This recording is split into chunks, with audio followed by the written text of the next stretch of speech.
You're in a field with enough room to run and a view to watch the sunset. Your only company is the wind and the butterflies it carries. You can dance, you can cry, you can scream if you need to, because this is the place where no one is watching, where nothing's stopping you. So what would you say? As you lay there in the grass with nowhere to hide, not even from yourself, what would you let go of? If you knew you could leave it in that field and it wouldn't follow you, what would you put down? If a butterfly landed on you, would you pay attention? Would you listen to its lesson? Would you stop and stare, knowing you only have a moment before it's back up in the air, letting its cares go? Would that show you how we are to only hold on to a moment at a time?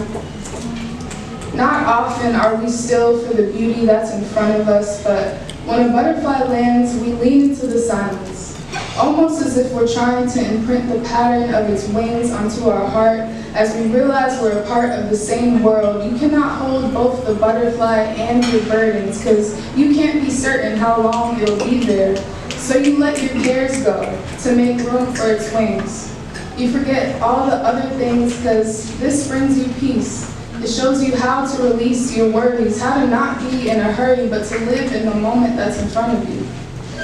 Every time a butterfly lands, I'm realizing I carry more than I can. It was never God's plan for us to be this heavy. Imagine if one day the clouds became gray and vowed to stay that way. Like clouds, we all become heavy, but you have to let it rain. You can't hold on to who you decided to be in a moment of pain. If you want things to change, those defense mechanisms are actually chains and they're breaking you. After it rains, you see the light breaking through because that's what letting go does.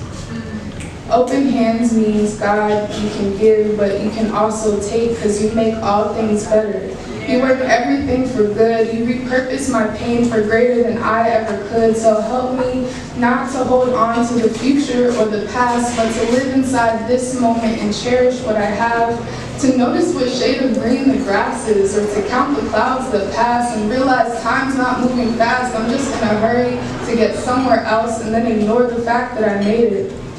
While I waste time, you save it. That's why you gave us memories, to remember why we're here. Not to dig up every tear we've ever cried or all the reasons we want to hide. If you look back, only let it be to give one last hug to someone you love or to testify about what God brought you from.